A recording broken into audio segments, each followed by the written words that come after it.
सभी मसीह भाई बहनों को मेरा प्यार भरा प्रेज द लॉर्ड। आज का वचन है पहला कुरिन्थियों अध्याय 8 1 से 13। विषय है मूर्तियों को चढ़ाया गया भोजन। अब मूर्तियों के सामने बलि की हुई वस्तुओं के विषय में हम जानते हैं कि हम सबको ज्ञान है। ज्ञान घमंड उत्पन्न करता है, परंतु प्रेम से उन्नति होती है। यदि कोई समझे कि मैं कुछ जानता हूँ, तो जैसा जानना चाहिए वैसा अब तक नहीं जानता। परंतु यदि कोई परमेश्वर से प्रेम रखता है, तो परमेश्वर उसे पहचानता है।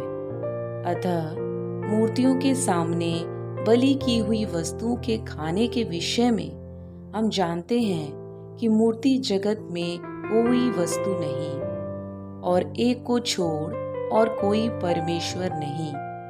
यद्यपि आकाश में और पृथ्वी पर बहुत से ईश्वर कहलाते हैं, जैसा कि बहुत से ईश्वर और बहुत से प्रभु हैं, तो भी हमारे लिए तो एक ही परमेश्वर है, अर्थात पिता, जिसकी ओर से सब वस्तुएं हैं और हम उसी के लिए हैं। और एक ही प्रभु है, अर्थात यीशु मसीह, जिसके द्वारा सब वस्तुएं हुई और हम भी उसी के द्वारा हैं। पर सबको ये ज्ञान नहीं, परंतु कुछ तो अब तक मूर्ति को कुछ समझने के कारण मूर्तियों के सामने बलि की हुई वस्तुओं को कुछ समझकर खाते हैं, और उनका विवेक निर्बल होने के कारण अशुद्ध हो जाता है। भोजन हमें परमेश्वर के निकट नहीं पहुंचाता।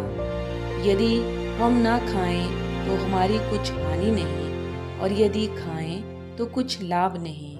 परंतु सावधान, ऐसा ना हो कि तुम्हारी ये स्वतंत्रता कहीं निर्बलों के लिए ठोकर का कारण हो जाए।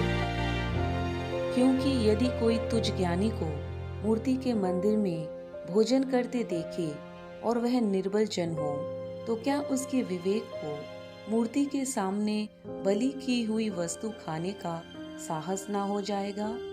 इस रीति से तेरे ज्ञान के कारण वह निर्बल भाई, जिसके लिए मसीह मरा, नष्ट हो जाएगा।